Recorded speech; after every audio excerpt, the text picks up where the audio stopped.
Muy buenos días. Mi nombre es Julio César Pérez y en nombre del estudio Payer Rey Cahui Pérez quiero agradecerle su participación en este webinar donde hablaremos sobre el uso de las nuevas tecnologías en el litigio judicial. Este conversatorio está programado para 1 hora. Me acompañan en este webinar el doctor César Carlín, quien tendrá a cargo la exposición sobre las reglas generales y las nuevas tecnologías en el litigio judicial.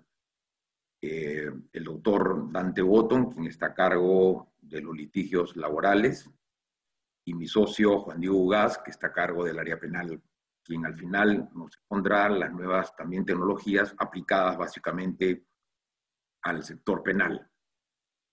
Solo una breve reflexión y unas líneas generales sobre este tema. El COVID-19 ha impactado de manera significativa en todos los aspectos de nuestras vidas, en la economía, en las relaciones humanas, y sin duda también ha escalado en los mecanismos de solución de conflicto. Y durante muchos años, como todos sabemos, hemos tenido una crisis de legalidad en los sistemas judiciales. Por eso el Poder Judicial, en estas circunstancias, está frente a un gran reto. Necesita renovar su forma de hacer justicia y esta puede ser una gran oportunidad. De hecho, siempre hay resistencias al cambio, y más aún cuando nos cambian los escenarios a través de medios digitales. Algunos de estos cambios son positivos y lo hemos venido exponiendo en varios de estos talleres, como la automatización de los procesos, lo que va a generar sin duda una reducción de costos significativas en horas hombre. Podemos migrar también a un sistema expeditivo de presentación de escritos y notificaciones judiciales. Podemos registrar citas y grabaciones de audiencia, entre otros. El día de hoy hemos querido comenzar esta exposición con esta presentación de esta situación actual, a propósito, porque el día de mañana, en principio, el Poder Judicial abre sus puertas, básicamente para las audiencias presenciales físicas que son absolutamente necesarias, y así lo va a detallar cada juzgado para cada uno de sus casos. Solamente 4 aspectos fundamentales de la situación actual. La emergencia nacional está todavía programada hasta el 31 de julio del 2020. Hay unas normas que establecen que los plazos procesales de prescripción y caducidad están suspendidos hasta el 16 de julio, es decir, hasta el día de hoy, en aquellos lugares donde no hay cuarentena, y al 31 de julio, donde todavía hay cuarentena. Los órganos de emergencia, en principio, solo están en aquellos departamentos donde ha habido una cuarentena focalizada. Y como les dije al inicio, el Poder Judicial reanuda su atención al público el día de mañana en estos departamentos sin cuarentena, pero nuevamente quiero reiterarles que la presencia física de las partes y los abogados está limitada única y exclusivamente a las audiencias que los juzgados van a determinar para que puedan ingresar. Es decir, no todo el público va a poder ingresar al Poder Judicial, sino todos aquellos que están citados para alguna audiencia física, si es que el juzgado lo ha dispuesto. Eso es básicamente la presentación actual. Lo voy a dejar con el doctor César Carlín, quien va a presentar las herramientas comunes en este caso. Adelante, César. Buenos días, yo soy César Carlín, soy asociado del área de litigios civiles y comerciales del estudio. Les agradezco mucho por su participación en este seminario y yo les voy a comentar un poco sobre cuáles son las herramientas que ha implementado el Poder Judicial para litigar en este contexto de emergencia nacional y de emergencia sanitaria. Y les digo emergencia nacional y emergencia sanitaria porque tenemos un estado de emergencia nacional que en principio concluye este 31 de julio, pero además también tenemos una declaración de emergencia sanitaria que está declarada y que va a estar vigente por lo menos, salvo prórroga, hasta septiembre de este año, ¿no?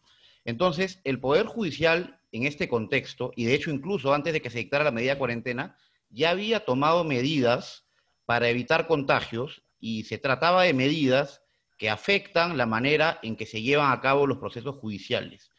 Es decir, ¿no? A raíz de esta situación de pandemia, la forma en que se litiga ha sido impactada y se han dictado reglas que afectan la forma en que los procesos se llevan a cabo.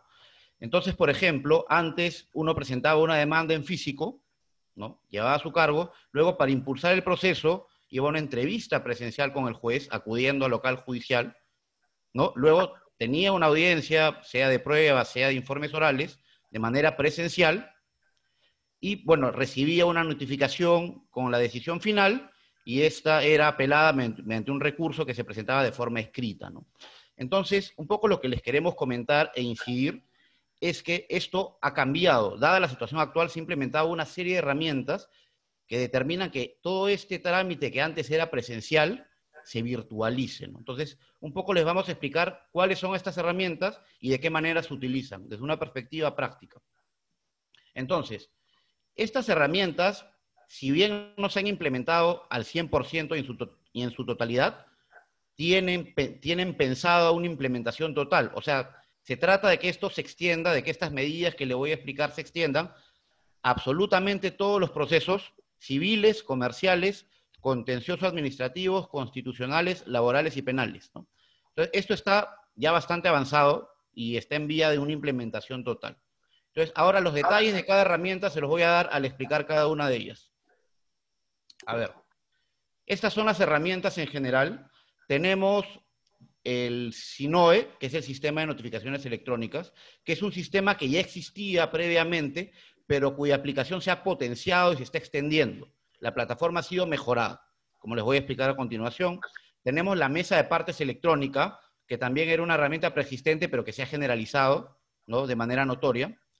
Tenemos para la Corte Suprema, que aún no tiene instalado el sistema de mesa de partes virtual, un sistema de ingreso de escritos por correos electrónicos.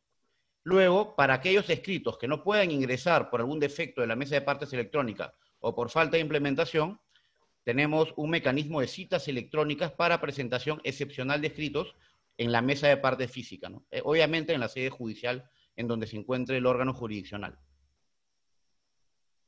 Para efectos de entrevistas, tenemos este sistema, el juez te escucha, que también es una plataforma que ya se había creado de manera previa a la pandemia, pero que no se estaba utilizando. Entonces se ha dispuesto la aplicación de este mecanismo para que todas las entrevistas con los magistrados sean virtuales. Luego, y esto es bastante importante también, tenemos un sistema de audiencias virtuales y hay un protocolo establecido para que las audiencias, que en principio siempre eran presenciales, se lleven a cabo de manera virtual, y ahora más bien la audiencia presencial va a ser la excepción. Y bueno, y finalmente vamos a hacer una breve mención a los mecanismos electrónicos que ha implementado el Tribunal Constitucional para efectos de la tramitación en esa sede de procesos constitucionales. A ver, comenzamos con el sistema de notificaciones electrónicas SINOE.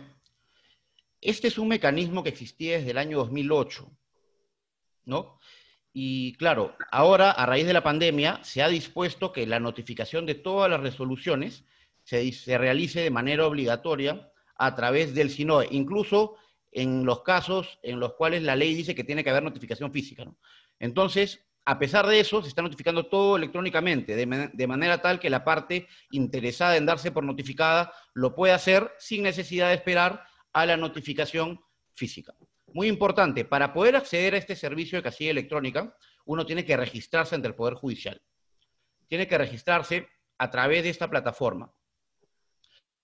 Y algo que es importante también es que se ha creado un procedimiento expeditivo. Hay personal informático habilitado en cada corte para hacer una inscripción y tramitación enteramente virtual de la casilla electrónica.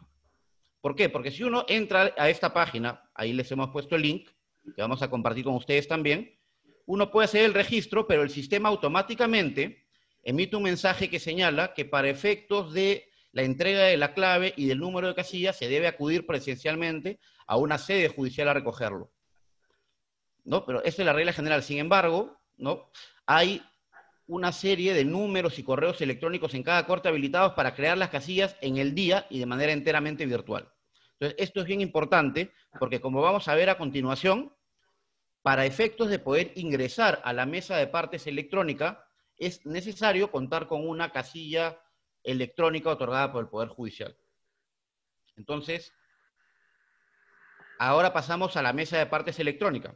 La mesa de partes electrónica, lo primero que hay que tener en cuenta, como les mencioné, es que funciona a través del SINOE, a través del sistema de notificaciones electrónicas.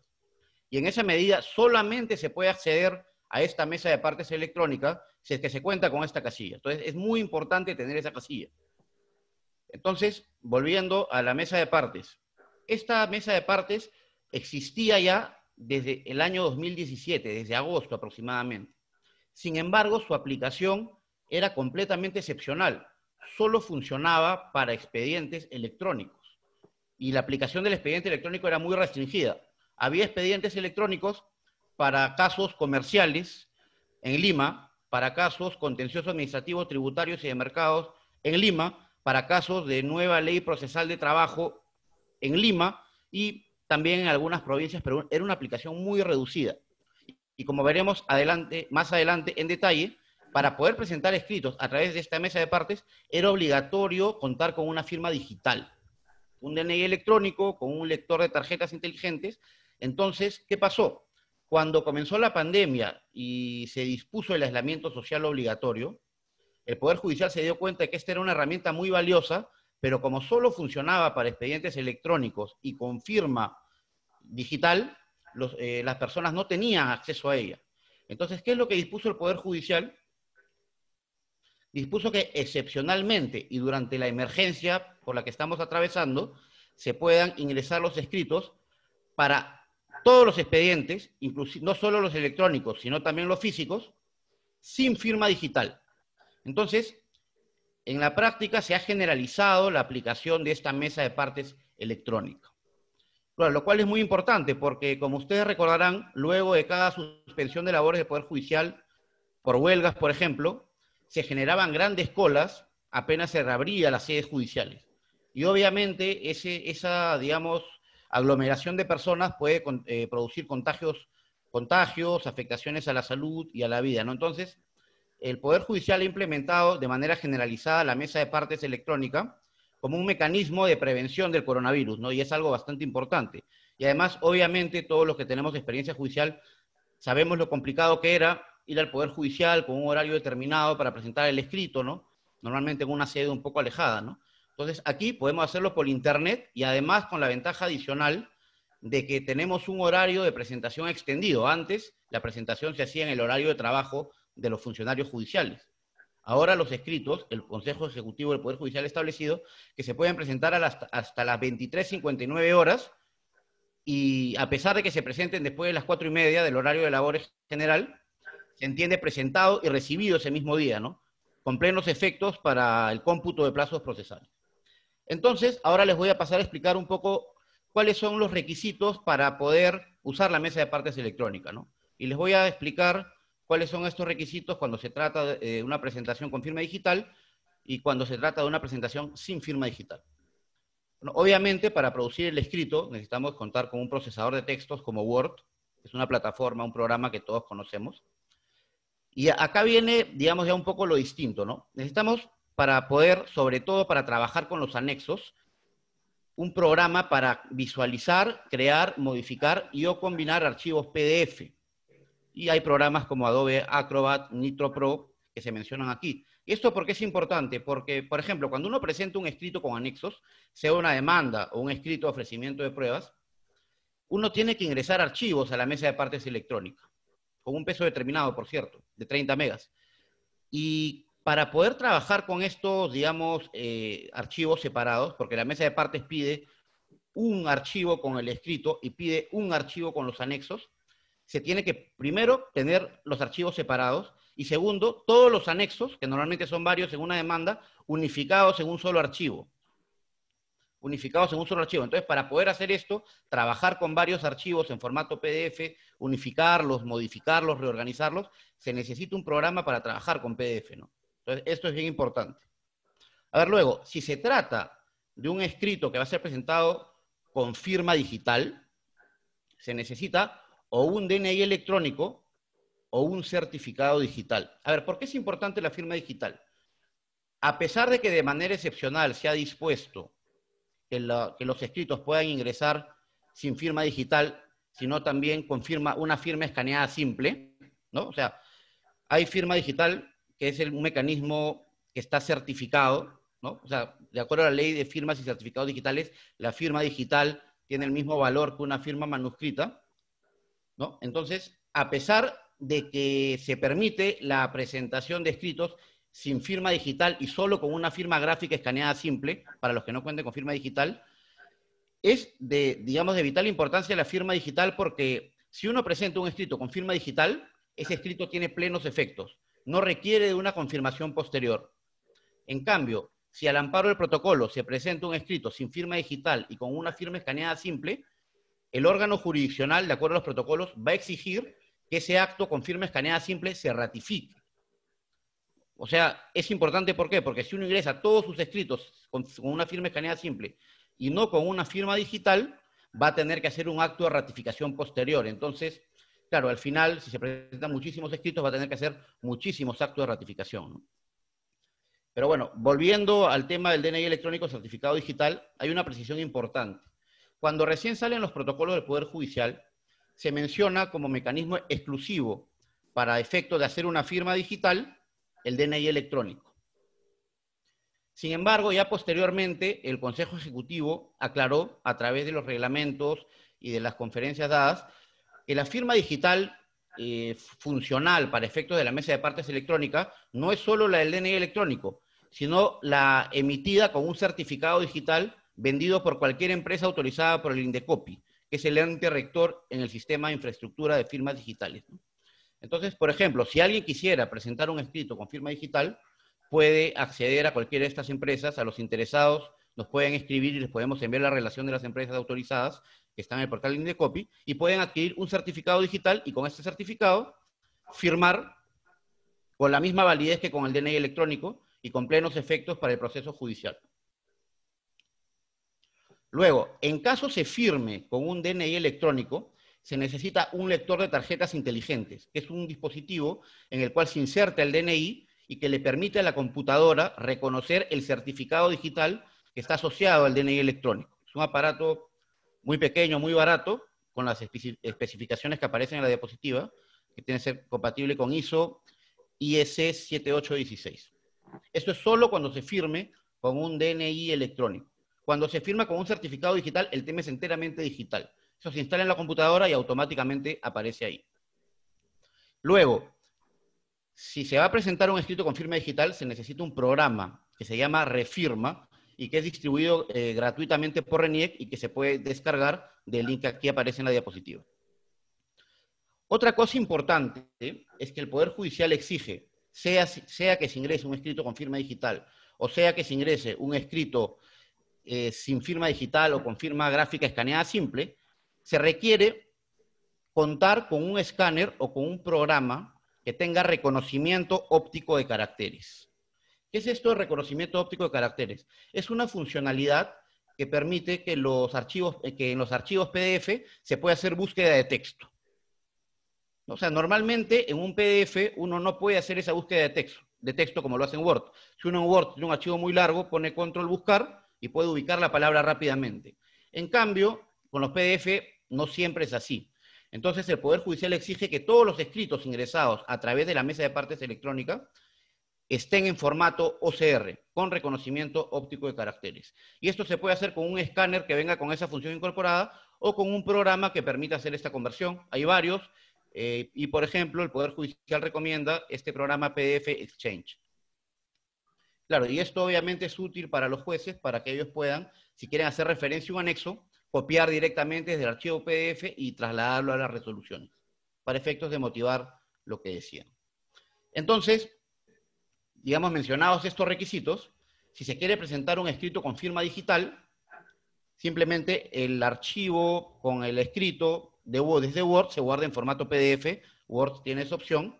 Los anexos se escanean con la opción de reconocimiento óptico de caracteres, se graba obviamente en formato PDF, se abre el programa Refirma, se firman los escritos y los anexos con el certificado digital o con el DNI electrónico, y se ingresa a la mesa de partes electrónica, se completan los datos y se suben los archivos firmados digitalmente, ¿no?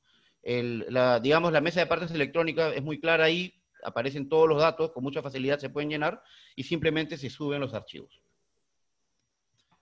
Si queremos presentar un escrito sin firma digital, básicamente lo mismo, pero en vez de hacer la firma digital con el programa de refirma de RENIEC, se pegan las firmas escaneadas con las que uno cuente en la parte final del escrito, o sea, tal cual fuera un escrito normal, pero se pone la firma escaneada en la parte final. O en todo caso, si es que no tienen la firma escaneada, simplemente imprimen el escrito, lo firman y lo escanean, y producen un archivo que es el reflejo del escrito firmado en original. Luego se guarda el escrito en formato PDF, se escanean los anexos con la funcionalidad OCR y se ingresa a la mesa de partes electrónicas, se completan los datos y se suben los archivos. Entonces, claro, nuevamente, la diferencia entre presentar con firma digital y sin firma digital es que con firma digital no es sujeto a ratificación y cuando se presenta sin firma digital, con firma gráfica escaneada, se tiene que hacer un acto de ratificación posterior. Luego, entonces, hemos visto mesa de partes electrónica. Ahora vamos a ver los correos electrónicos en la Corte Suprema. La Corte Suprema, aún por temas informáticos, no ha podido implementar la mesa de partes electrónica. No ha podido acoplar su sistema informático a la mesa electrónica. Entonces, como de todas maneras es necesario seguir tramitando procesos en la Corte, convocando audiencias y seguir recibiendo escritos, se crearon todos estos correos electrónicos. Entonces, hay personal encargado de estos correos en cada sala. Este personal maneja los correos, recibe los escritos y los traslada vía trabajo remoto al sistema informático del Poder Judicial, y con lo cual se pueden seguir tramitando los procesos en la Corte Suprema. Luego tenemos el mecanismo de cita electrónica para mesa de parte física. Este mecanismo es importante porque como la mesa de partes electrónica es un piloto que se está implementando, pero que todavía no es perfecto, entonces ha ocurrido que a veces falla. Entonces, como a veces falla esta mesa de partes electrónica, es necesario para poder presentar un escrito, sobre todo en temas urgentes, poder presentarlo de manera física. Y para esto se ha establecido este aplicativo, ahí aparece el link, en donde uno accede y puede generar una cita para presentar ese escrito en diversas sedes judiciales. Entonces, claro, esto también, por ejemplo, la Corte de Lima ha dispuesto su funcionamiento oficialmente a partir de mañana, pese a que la plataforma ya existía desde antes. Entonces, en principio, va a ser posible presentar estos escritos de manera física con esta previa cita, ¿no? Y la Corte, en la nota de prensa que sacó hace pocos días, fue muy clara en señalar que la persona que no cuenta con la cita generada a través de este aplicativo, que es un ticket, no va a ser atendida, ¿no? Entonces, es muy importante generar ese ticket para poder ser atendido y no ir hasta el Poder Judicial sin que su escrito sea recibido. Luego tenemos, como plataforma virtual, el sistema El Juez Te Escucha. En El Juez Te Escucha, bueno, es una plataforma que existía desde septiembre del año pasado, pero que no se había implementado de manera generalizada y no se estaba utilizando, de hecho. Y esta plataforma lo que permite, se ha dispuesto su aplicación obligatoria para efectos de las entrevistas, es tener una entrevista con el juez en el mismo horario de atención que antes había para citas presenciales, a través de la plataforma Google Meet. Entonces, si uno quiere entrevistarse con un juez para los temas de impulso que están permitidos, accede a este aplicativo a través del link que ahí aparece y que también está publicado en el portal web del Poder Judicial. Uno ingresa o con su casilla electrónica o ingresa con su DNI y puede separar una cita.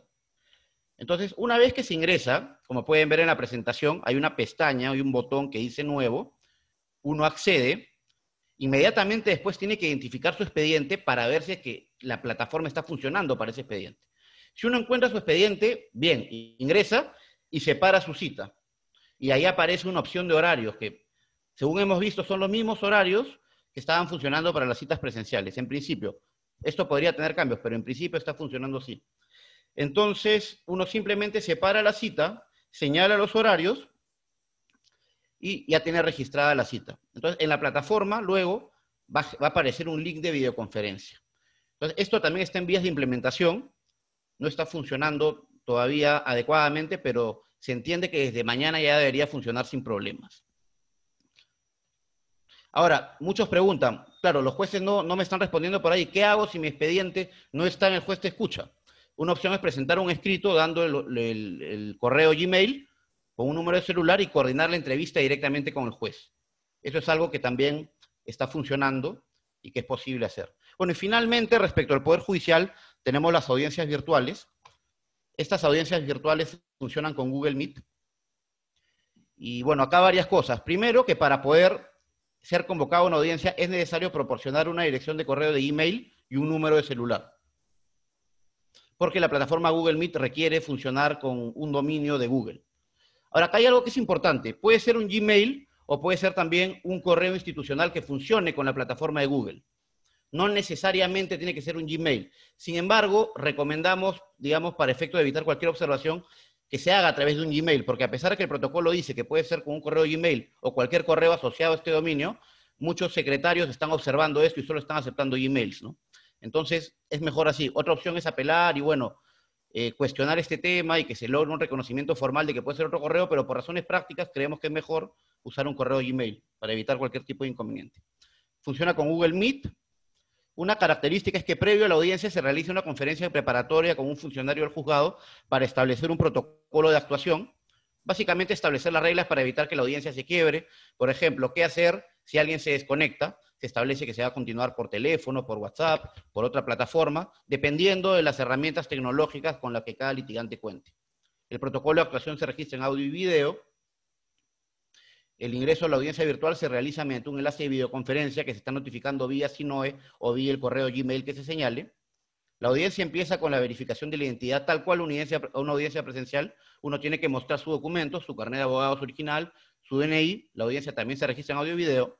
Si se presentan problemas de conexión, se trata de continuar la audiencia por otros medios, puede ser telefónicamente, como dice el protocolo.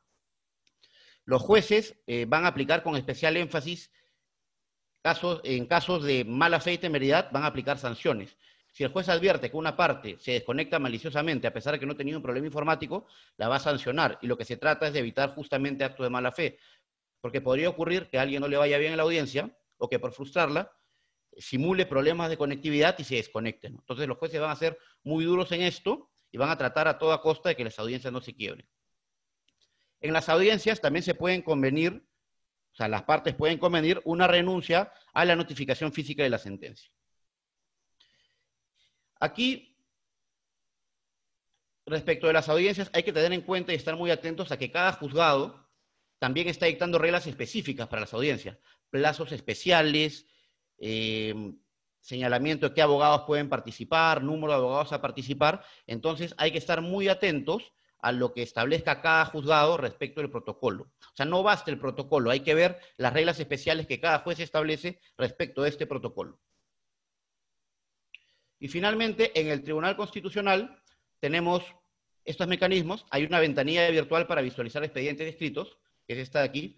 Requiere un procedimiento de registro a través del abogado acreditado y tiene un procedimiento de validación que toma algunos días. Tenemos una mesa de partes virtual para presentar todo tipo de escritos y además un correo electrónico para presentar escritos. Y finalmente, el Tribunal Constitucional está usando la plataforma Google Meet para efectos de realizar las audiencias virtuales, incluso trabajo interno, ¿no? Y a través de eso han resuelto varios expedientes y están trabajando sin ningún problema. Entonces, los dejo con Dante Botton para que él trate el tema de audiencias virtuales en materia laboral. Muchas gracias. Gracias, César. Buenos días con todos. Agradecemos la presencia de ustedes en este webinar sobre cómo litigar en esta nueva normalidad procesal, ¿no? Bueno, hay algunas especificaciones que es necesario mencionar en materia laboral. Pasamos a la siguiente diapositiva, por favor. Básicamente, dos aspectos que son necesarios puntualizar es que en materia laboral, el 95% de procesos judiciales que se inician se tramitan a través del proceso ordinario laboral. ¿Ok? En materia laboral tenemos básicamente dos vías procedimentales, el proceso abreviado y el proceso ordinario. El proceso ordinario es el proceso madre, el proceso principal, insisto, en el que el 95% de causas se tramitan.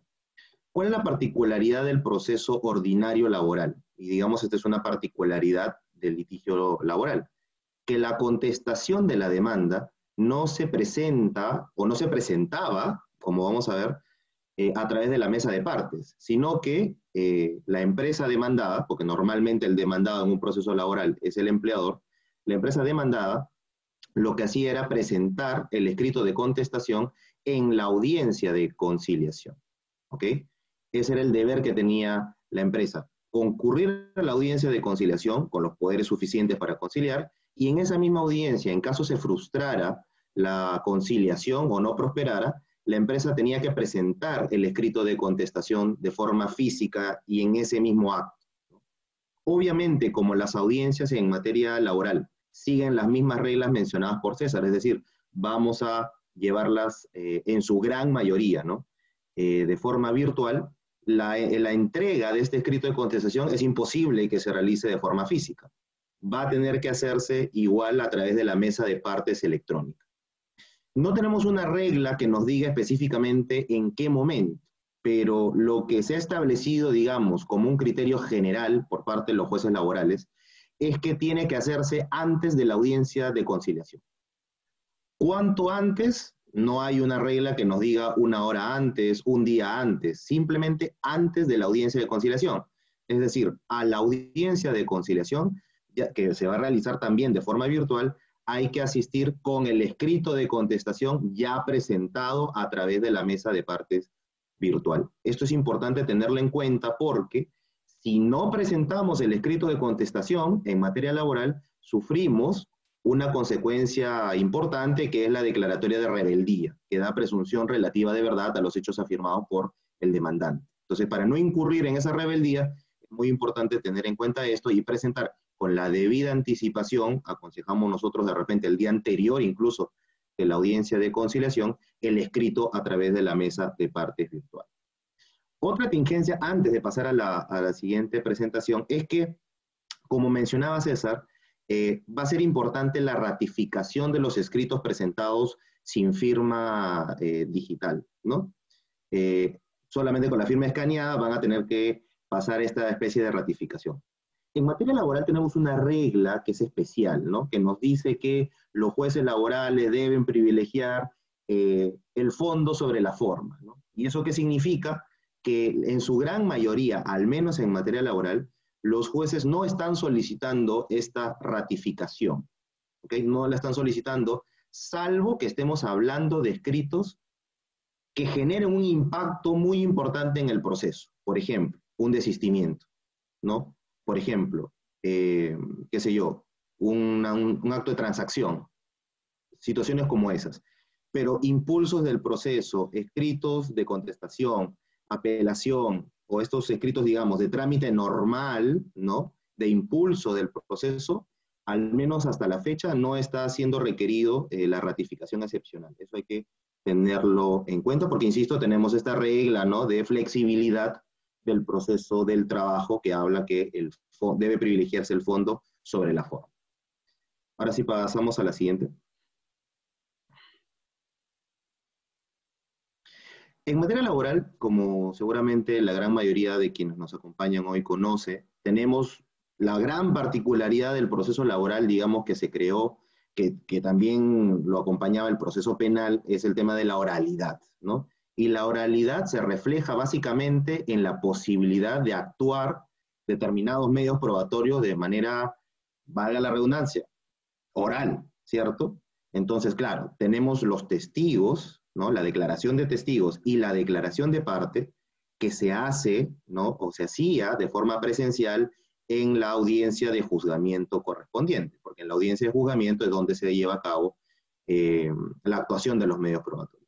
En cuanto a la declaración de parte, debemos tener en cuenta que esta audiencia de juzgamiento, insisto, también se va a llevar a cabo de forma virtual, pero una particularidad es que en la declaración de parte en el proceso laboral hay una obligación en cuanto al apoderado, por ejemplo, sea, en este caso sería el demandante, el apoderado de la empresa, de conocer la totalidad de hechos vinculados al caso. Así que la preparación que se va a exigir, digamos, para brindar una declaración de parte en la audiencia virtual va a ser mucho más estricta que la que teníamos de manera física. Porque, atención, el abogado va a estar en su casa llevando a cabo la audiencia virtual, el apoderado va a estar también en su casa a través de la audiencia virtual, así que, digamos, tenemos que realizar una preparación de la audiencia de forma adecuada. En cuanto a la declaración de los testigos en materia laboral, hay una precisión muy interesante, ¿no? Que nos dice que los testigos no pueden presenciar la realización de la audiencia. Hay una regla ahí expresa. Y claro, ¿cómo ocurría en las audiencias físicas? El testigo se quedaba, digamos, en el hall del juzgado esperando el llamado del secretario judicial. Eso ya no ocurre, porque el testigo se va a tener que conectar a la audiencia virtual a través del link que también se le va a compartir. El tema va a estar, ¿no?, en que este testigo no ingrese a la audiencia, porque como ustedes cuando lleven a cabo estas audiencias van a ver que primero llega una invitación para la audiencia virtual. Uno ingresa a la audiencia, pero no ingresa directamente a la audiencia, sino hay una especie de espera, ¿no?, en la que espera, valga la redundancia, la aceptación y el ingreso a la audiencia. Eso va a ser importante teniendo en cuenta que la regla no ha cambiado, que el testigo no ingrese a presenciar la audiencia hasta que sea el momento de la actuación de los medios probatorios. Si sucediera que el testigo ingresa, conforme lo han ratificado diversas salas laborales del Poder Judicial, esa declaración será inválida. No podrá tomarse en cuenta los hechos declarados por ese testigo porque simple y llanamente presenció la totalidad de la audiencia. Así que atención con ese tema. Pasamos a la siguiente. Y dos temas puntuales para conversar luego con Juan Diego, que nos va a hablar sobre los temas penales. En materia laboral, las reclamaciones básicamente pueden ser sobre temas de desvinculación de los trabajadores o sobre temas económicos. En cuanto a los temas económicos, ¿no?, digamos, una gran carga que tienen los empleadores es tener que presentar los libros de planilla, las boletas de pago y demás documentación. Claro, lo que puede hacer que una contestación sea muy voluminosa. Pero debemos recordar que en la nueva Ley Procesal del Trabajo hay una regla que le permite al juez acceder a la planilla electrónica de forma directa. Entonces, podríamos utilizar digamos, esa habilitación que tiene el juez para justamente agilizar el proceso y no tener que llevar, digamos, demasiada documentación impresa en la contestación de la demanda, sino hacer referencia al juez de que él puede acceder a la planilla electrónica de manera virtual y no tener que sobrecargar la contestación de la demanda. Finalmente, un fenómeno que está pasando mucho es que, así como nosotros teníamos el tema de Justicia TV, donde veíamos los casos emblemáticos, ¿no?, del Poder Judicial en materia penal a través de la televisión, algo que está sucediendo hoy es que diversos órganos jurisdiccionales, por ejemplo, la octava Sala Laboral de Lima, yo los invito, ustedes seguramente todos tienen su celular ahí en el momento que nos están viendo, luego de este webinar, accedan al Facebook de la octava Sala Laboral, donde van a poder verificar y revisar en vivo audiencias en materia laboral. Claro, y esta publicidad, digamos, que tienen los procesos laborales exige, ¿no?, exige una, digamos, cautela por parte de los empleadores, porque su poder disciplinario va a estar expuesto en estas audiencias, por ejemplo, ¿no? O algunas temáticas van a estar expuestas en estas audiencias. ¿Qué significa esto? Un reforzamiento en cuanto a la concurrencia en estas audiencias. Un reforzamiento y conocimiento y dominio del caso en concreto que se está tramitando. Porque, por ejemplo, hace 2 semanas salió una audiencia, que incluso fue comentada, ¿no?, el resultado de esa audiencia, en la que un empleador había presionado y casi obligado, ¿no?, a su trabajador a firmar una renuncia. Entonces, claro, ese tipo de circunstancias están expuestas hoy en las redes sociales y es un aspecto que debemos tener en cuenta, ¿no? Por el contrario, si nosotros tenemos una falta grave muy fuerte, la publicidad juega a nuestro favor, porque claramente va a ser visto por todos que el poder disciplinario del empleador fue correctamente efectuado, ¿no? Esto es básicamente lo que queríamos comentar sobre las particularidades que tiene el litigio laboral y los dejo con Juan Diego. Buenos días con todos. Bueno, muchas gracias por estar hoy día con nosotros aquí. Y bueno, yo continuando un poco con lo que ya se ha señalado, voy a explicar las particularidades que tiene pues el litigio penal en esta nueva esta nueva realidad virtual que tenemos. Como saben, pues el mundo penal tiene bastantes diferencias con el tema procesal y con el tema laboral, procesal civil y el tema laboral. Para empezar, nosotros los penalistas no hemos parado durante el estado de emergencia. Hemos tenido muchos casos, incluso en los primeros días del estado de emergencia, donde existieron detenciones a empresas que según la autoridad pues no debían operar, pese a que según los decretos de urgencia sí deberían hacerlo, detenciones por delitos a gente que incumplía con las medidas sanitarias. También hemos tenido diligencias de casos con prisiones preventivas que ya venían antes de la pandemia, que han tenido que realizarse diligencias por la urgencia que es. Entonces, en realidad, nosotros los penalistas no hemos parado, como les decía, pero también es cierto que en el tema penal pues hay muchas deficiencias con respecto a las herramientas tecnológicas. Entonces ha habido mucho sobre la marcha, ¿no? Yo como experiencia personal les puedo contar que un cliente fue detenido en los primeros días del estado de emergencia, un gerente de una empresa que estaba autorizado a operar, un call center, pero según la autoridad no estaban cumpliendo las medidas sanitarias, y bueno, se intervino, lo llevaron detenido al gerente, y al momento de realizar la declaración, que además fue en pleno estado de emergencia, con cuarentena, con impedimento de salir, e incluso esto ya era además en la hora del toque de queda en la noche, y había que realizarse la declaración, porque si no declaraba a esta persona, pues no lo iban a liberar. Y yo estaba obviamente en mi casa como todos, y logro hablar con el policía, con el fiscal, le digo, bueno, doctor, yo estoy en mi casa, no puedo salir, si salgo me van a detener, no tengo pase, en esa época no existían pases, no había nada, ¿cómo hago? Hagamos la diligencia vía telefónica, vía WhatsApp, yo me conecto y estoy al costado de mi cliente para que pueda ejercer su derecho de defensa.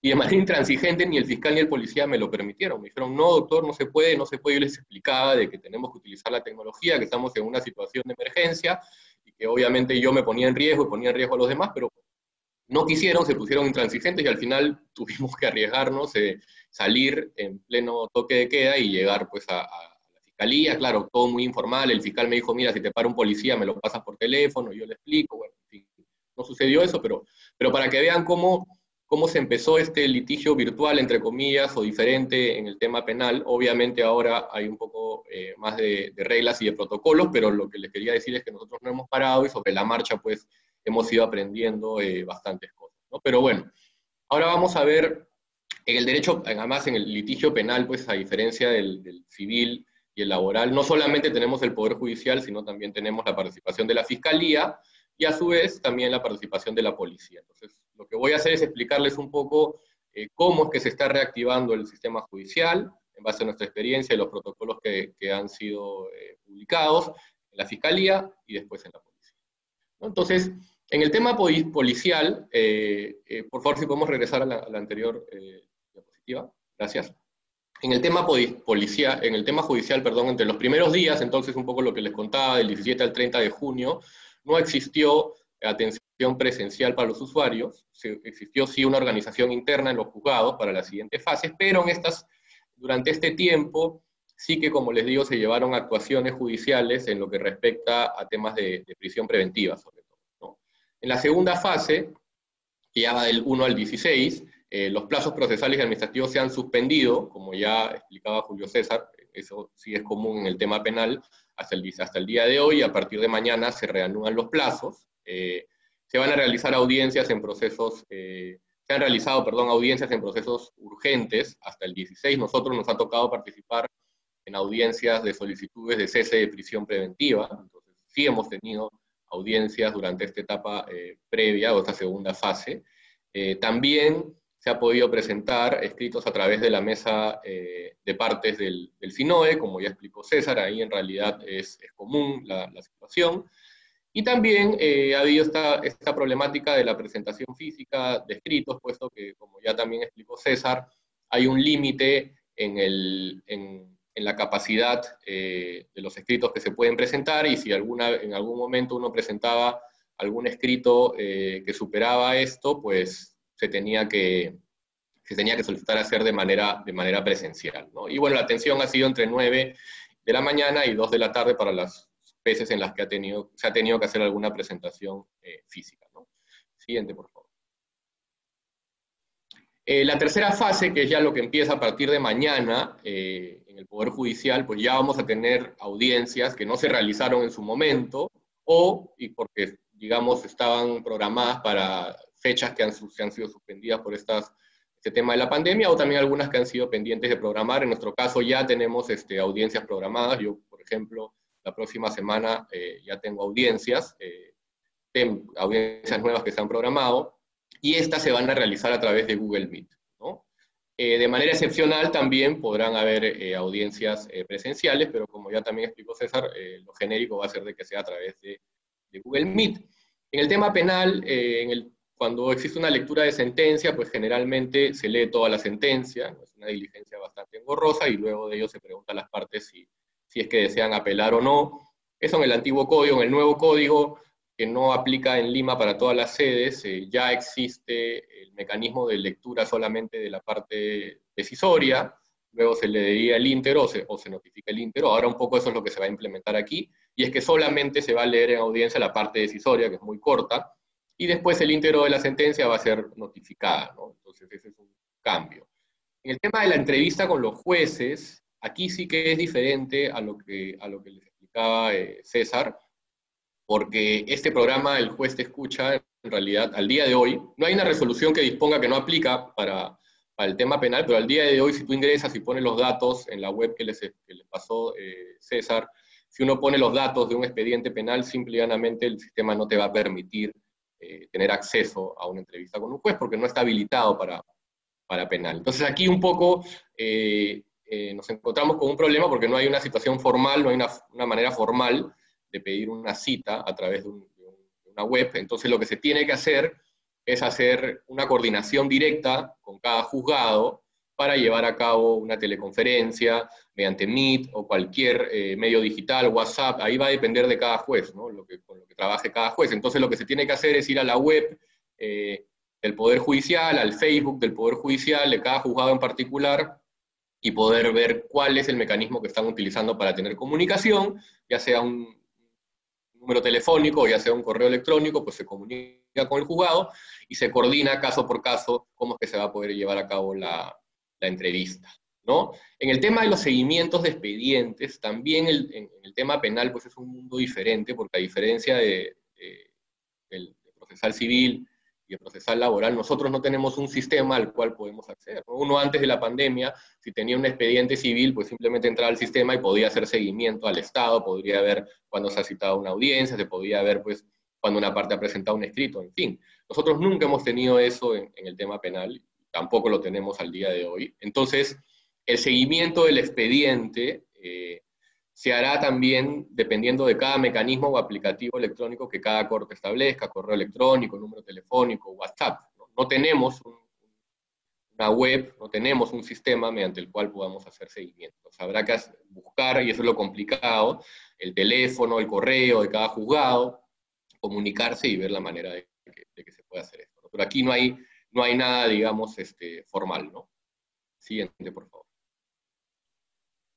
Eso en cuanto al tema del Poder Judicial, que como ven es muy similar al tema procesal civil, al tema procesal laboral, pero hay algunos matices que son los que hemos señalado, con los que hay que tener un poco de cuidado, porque no hay claridad hasta el día, y eso no quita de que más adelante pues, se puede implementar el juez te escucha para el tema penal, que se puede implementar, esperemos, un mecanismo para hacer seguimiento a los expedientes, pero al día de hoy la realidad es lo que les acabo de explicar. Obviamente, si existe algún tipo de cambio, pues se los vamos a informar oportunamente, ¿no? Entonces, ahora pasamos a la Fiscalía, que es un mundo totalmente distinto al del Poder Judicial. Aquí los plazos se han suspendido también hasta el 16, a partir de mañana reanudan todos los plazos procesales, digamos, a nivel fiscal. La suspensión de labores se ha mantenido en ciertos distritos donde la pandemia pues todavía está un poco complicada y existe cuarentena, como Ancash, Arequipa, Ica, Junín, Huánuco, Madre de Dios y San Martín, donde hasta el 31 de julio van a estar suspendidos los plazos, ¿no? Lo que sí ha continuado y va a continuar son los servicios de turno y posturno en las fiscalías penales de familia, prevención del delito y especializadas, ¿no? Como ustedes saben, pues, por más que exista pandemia, los delitos no paran, ¿no? Durante toda la etapa de confinamiento han existido una serie de delitos, no solamente delitos vinculados con temas sanitarios, sino robos, hurtos. Hemos visto muchos temas de violencia contra la mujer, feminicidios, en fin. Entonces, todo eso ha venido sucediendo durante el estado de emergencia y evidentemente pues tiene que haber un fiscal de turno para que aparezca cuando hay un homicidio, cuando hay un delito. Entonces la Fiscalía en realidad nunca ha parado en el tema de turno y posturno, ¿no? Que son los temas flagrantes que se dan, pero sí que han parado obviamente en las investigaciones fiscales que ya estaban en trámite, ¿no? Se han difundido también correos electrónicos institucionales que va a utilizar cada distrito fiscal. Ahora les voy a explicar un poco por qué se ha hecho esto. Y el horario de atención, cuando hay atención presencial, va a ser de 8 de la mañana a 4:45 de la tarde. Siguiente, por favor.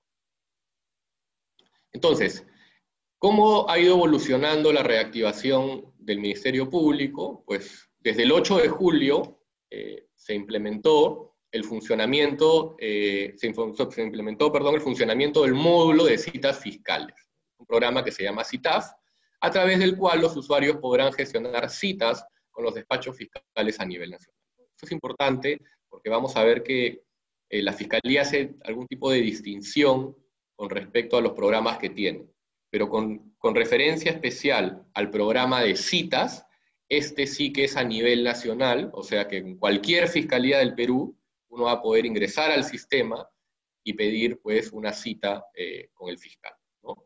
Ahora, estas citas podrán ser virtuales o presenciales. Uno entra al sistema y ahí te va a dar la opción de si va a ser virtual o si va a ser presencial, va a depender del fiscal, pero obviamente la idea es que todas las citas puedan ser virtuales. En nuestro caso, ya hemos solicitado citas a través de este sistema y hemos tenido de las dos. Hemos tenido citas virtuales, pero también tenemos, por ejemplo, el día lunes tenemos una cita presencial en la Fiscalía de Lima, en la Avenida Bancay. Entonces, depende mucho de cada despacho fiscal, ¿no? Pero pueden ser de ambas. Una vez que se te da la cita, tú vas a poder no solamente tener cita con el fiscal, sino también te va a dar la opción de solicitar el estado del caso, una lectura de la carpeta fiscal o poder impulsar el proceso de alguna manera de la investigación, ¿no? Entonces, todo esto te permite hacer el sistema de citas, que como hemos visto en el Poder Judicial, en temas penales no tenemos, pero en Fiscalía sí que lo tenemos, ¿no? Estas entrevistas, si es que son programadas de manera virtual, serán también a través del programa Google Meet. De hecho, para entrar al sistema de módulo de citas fiscales, se debe ingresar un correo Gmail, así que como ya recomendó César, pues lo que se recomienda es contar con un correo Gmail para poder acceder sin problema a este módulo de citas fiscales, que como les he mencionado, no es complicado, solamente hay que entrar al link que le pasamos, tener un correo Gmail, los datos obviamente del expediente fiscal, el número de ingreso, las partes, en fin, y se ingresa y rápidamente le van a dar la cita. Entonces, en realidad esto viene funcionando sin ningún problema desde el 8 de julio, ¿no? Seguimos, por favor. También se ha implementado desde el 8 de julio el funcionamiento de un programa piloto, ¿no? Hago énfasis en esto, que es un programa piloto, del sistema de información de mesa de partes electrónica, ¿no? Una mesa de partes electrónica que se ha implementado, pero como les decía, a diferencia del programa de citas, esta mesa de partes es acotada, ¿no? Solamente para ciertas fiscalías. En realidad son 49 fiscalías provinciales de Lima, 14 fiscalías de los distritos fiscales de Miraflores, San Isidro, Magdalena del Mar, San Borja, Surquillo y La Victoria, y 20 fiscalías provinciales especializadas en delitos de violencia contra la mujer, ¿no?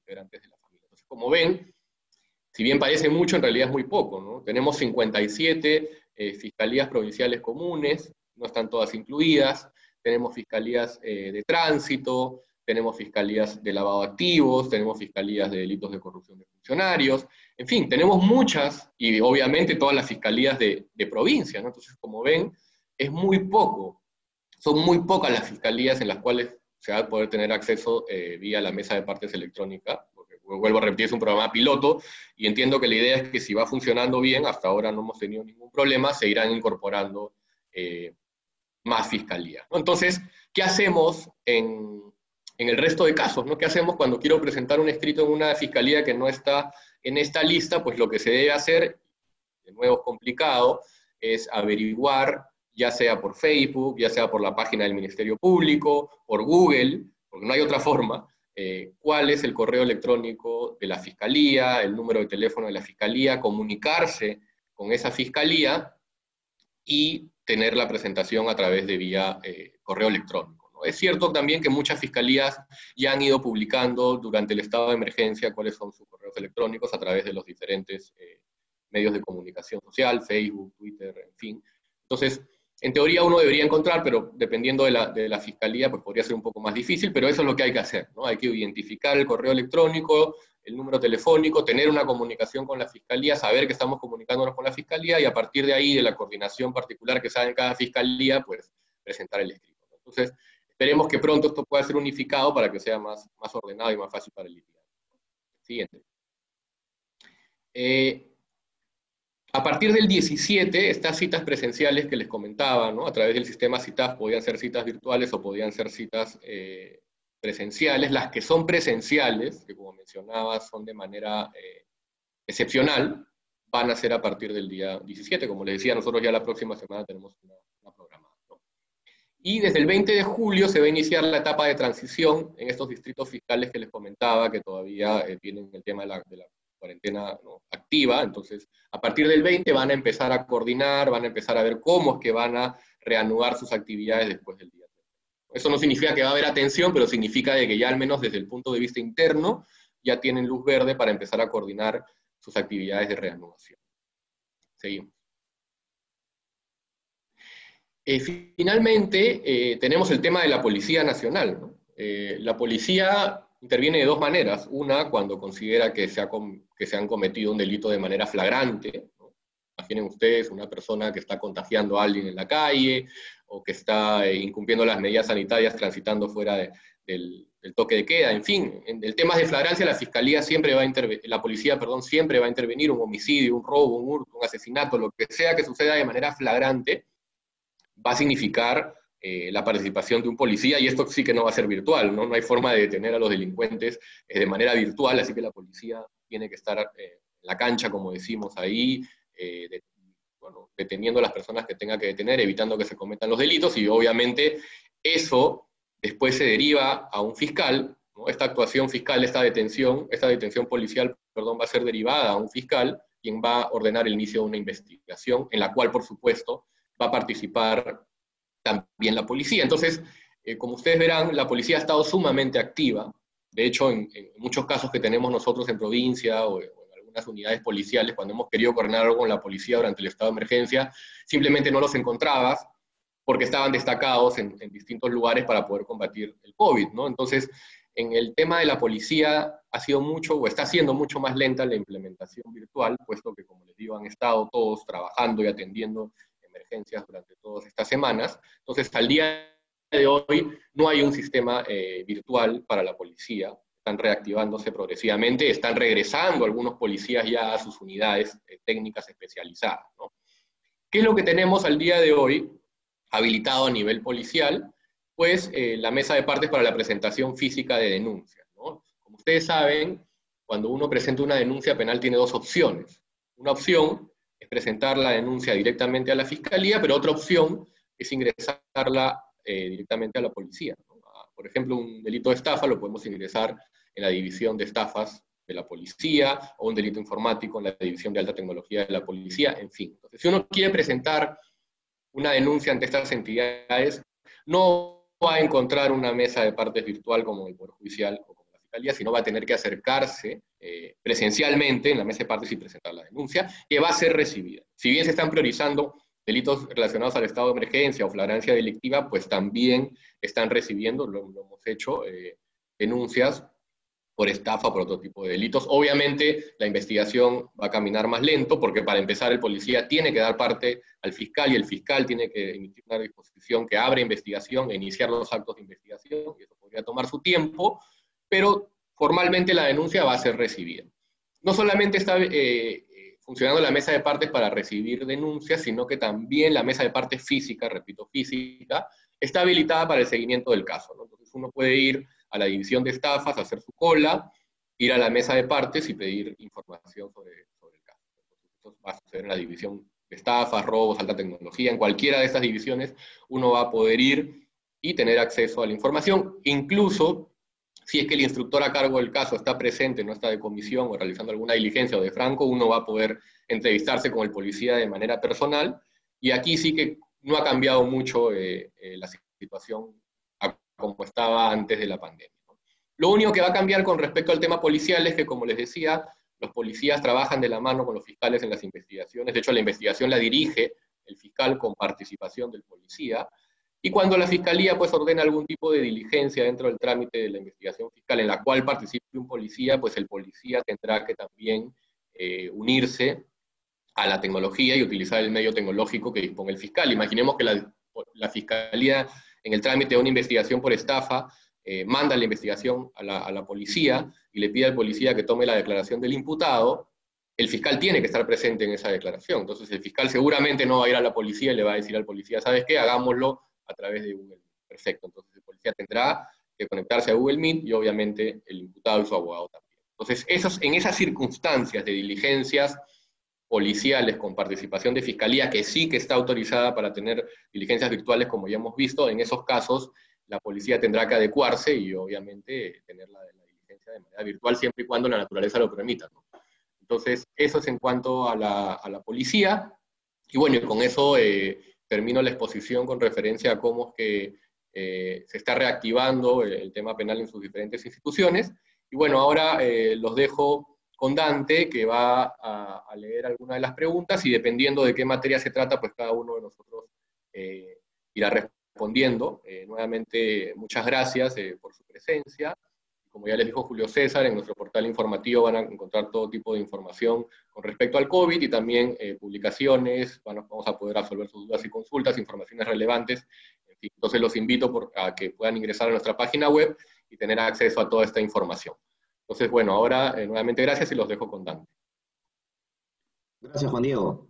A ver, vamos a absolver la mayoría de preguntas que nos han dejado y aquellas que eventualmente puedan quedar sin respuesta, les pediríamos que nos envíen un correo electrónico conforme a la especialidad o a quien va dirigida la pregunta para poder absolverla con todo gusto. En la presentación, en la parte final, pueden ver nuestros correos electrónicos. La primera va dirigida a César, ¿no? Nos preguntan si podemos indicar los correos donde podemos escribir para solicitar una casilla electrónica. Claro, ahí lo que les pido es que nos escriban a los interesados porque hay varios correos y hay varios procedimientos de atención. Entonces, si nos mandan la solicitud por esa vía, les podemos responder el detalle del correo y además con todos los requisitos que son necesarios para que se abra la casilla, ¿no? Que puede ser una casilla para persona natural o para una institución privada, o sea, para una empresa. Puede ser una casilla institucional, ¿no? Y ahí se exigen poderes, el DNI del representante, hay una serie de requisitos que se los podemos detallar respondiendo la consulta que nos envíen. Gracias, César. Nos preguntan también, si me han ordenado una consignación judicial antes del 16 de julio, con un plazo, me surgen dos dudas. ¿El plazo de vencimiento recién se contabiliza desde el 17 de julio? Y dos, ¿existe consignación judicial virtual o cómo podría proceder para cumplir?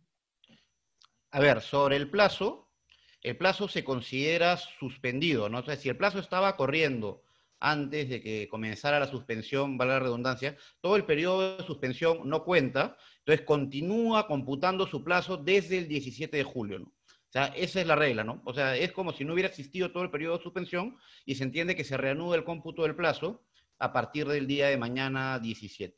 En relación al depósito virtual, claro, digamos, el Banco de la Nación, el Poder Judicial, tiene un sistema de depósito virtual. Habría que ver de qué juzgado se trata, pero sí existe. Entonces, ¿qué es lo que se hace en esos casos? Por ejemplo, si alguien quisiera consignar, tendría, sí, eso sí, necesariamente que ir al Banco de la Nación, porque eso no es virtual. O sea, el tema de hacer el pago en el Banco de la Nación, eso sí es presencial. Pero es virtual en el sentido de que ya no necesariamente dan un certificado de depósito, dan un voucher con los datos digitales de la operación, y ese voucher es puesto en conocimiento del juzgado. Y el juzgado con eso puede autorizar el pago. O sea, eso es lo que se puede hacer. Se va al banco, se genera el voucher y por la mesa de partes electrónica comunica al juzgado que ese voucher ya existe y que se ha realizado la operación. De hecho, en realidad el juzgado es automáticamente informado de la operación porque se hace con número de expediente y todo, pero siempre es bueno acreditar el cumplimiento mediante un escrito, ¿no? Pero sí, ese es el mecanismo, digamos, virtual, funciona así. Claro, y la parte interesada tiene que coordinar con el juzgado a través de la mesa de partes electrónica. Y claro, y cuando, por ejemplo, no haya respuesta a la mesa de partes electrónica, hay un tema adicional que es de utilidad. El 8 de julio el Poder Judicial publicó una relación de números que a los interesados se las podemos alcanzar para, digamos, absolución de consultas en relación a estos temas de trámite. Entonces, si alguien, por ejemplo, no tiene respuesta del juzgado que tiene su caso, puede llamar, le pueden dar el número del juzgado, puede coordinar y mover ese tema, ¿no? eventualmente puede pedir una entrevista también, pero eso sí se puede coordinar por medios electrónicos, sin ningún problema. Perfecto. Esta pregunta para Julio César, es una pregunta general que me parece importante, ¿no? ¿Afecta el principio de inmediación la realización de audiencias virtuales? Va a depender básicamente, digamos, de las limitaciones que puede imponer, digamos, algún juzgado en cuanto a la participación del público. Como habíamos visto en algún webinar, en principio, si se limita únicamente a las partes, sin duda se estará afectando el principio de inmediación. Y de hecho, habíamos sugerido que lo importante es que se brinde algún enlace para que la gente también pueda intervenir en esto, ¿no? Sin embargo, hemos sido testigos de algunas resoluciones de jueces donde están limitando la participación únicamente a las partes. Asumo que es básicamente por los temas tecnológicos, pero también están limitando inclusive de que no se pueda participar ni grabar las audiencias. De hecho, ese es el mayor cuestionamiento que se tiene y es uno de los aspectos negativos que podría traer este tema, que puede romper el principio de inmediación. Va a depender básicamente de las herramientas que el Poder Judicial ponga al alcance del público en general para que la gente pueda escuchar, tal como lo dijo Dante, a propósito de estas audiencias virtuales que pueden ser publicitadas por diversos medios. Entonces, la gente sí puede tener acceso a conocer, digamos, todas las audiencias. Nos hacen dos preguntas en materia laboral, ¿no? Dice, si se presenta la contestación de la demanda posterior a la audiencia virtual de conciliación, ¿se tomaría como no contestada la demanda? Sí, claro, a ver, lo que pasa es que tenemos que tener en cuenta que la nueva Ley Procesal del Trabajo presupone que las partes pueden concurrir a la audiencia sin ningún problema. Pero en esta nueva normalidad, la realización de las audiencias va a ser virtual.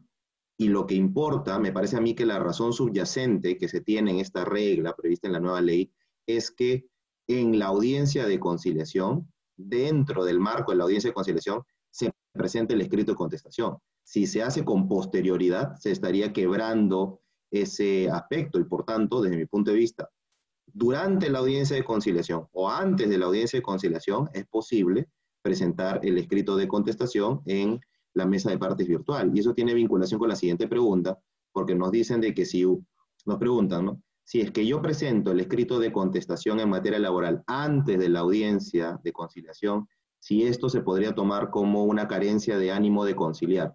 En realidad no, porque cuando una parte va a la audiencia de conciliación, al margen de si tiene voluntad o no de conciliar, igual está obligado a llevar el escrito de contestación.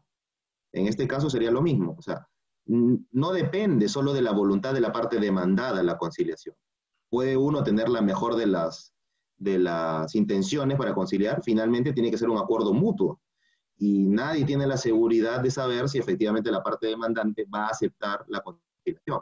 Por tanto, siempre, aunque se tenga el ánimo de conciliar, hay que tener el escrito de contestación. Por tanto, no me parece que presentar el escrito de contestación sea sinónimo de carencia de ánimo de conciliar. Nos preguntan, César, ¿qué sucede, ¿no?, con las audiencias programadas con fecha anterior al 15 de marzo, que deben practicarse desde el mes de agosto del 2020 en adelante? ¿Conviene como demandado señalar el correo y demás requisitos para la audiencia virtual? Claro, ahí sobre las audiencias lo que se está haciendo es lo siguiente: los juzgados y las salas de oficio, por mandato del protocolo, ya están reprogramando los protocolos. Y ellos reprograman y te exigen que fijes un domicilio o un correo electrónico Gmail y un número de celular para efectos de la videoconferencia a través de Google Meet, ¿no? Entonces, claro, sobre la pregunta, sí, o sea, el juzgado lo tendría que reprogramar de oficio, pero si uno quiere impulsar, simplemente señala sus correos electrónicos y su número de celular.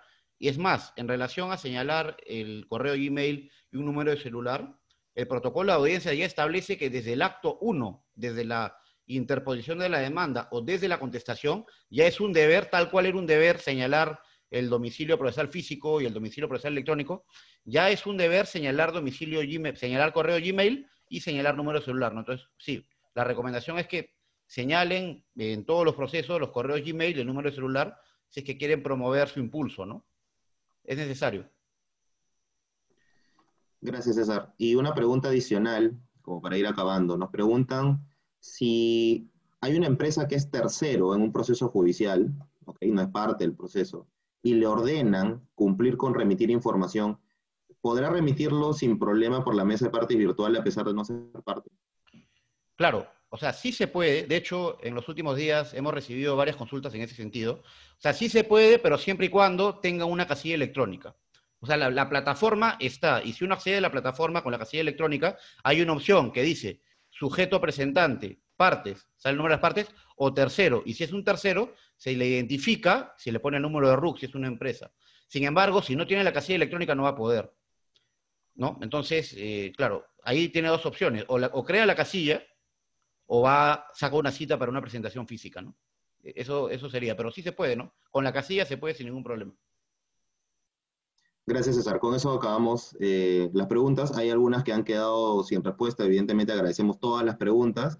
Insistimos que pueden remitírnosla a través de los correos electrónicos de cada uno de los participantes del webinar. Nos pueden mandar un correo y con todo gusto las absolveremos oportunamente. Simplemente para terminar, agradecerles también, como ha dicho Dante, su participación en nombre del estudio. Las preguntas que no han sido respondidas las vamos a absolver de manera concreta a cada uno de los correos que nos puedan enviar. Con todo gusto le vamos a absolver y tanto las normas que han salido al respecto y cualquier duda nos pueden alcanzar sus inquietudes y con todo gusto podemos responderlas. Muchísimas gracias por haber participado en este webinar. Hasta luego.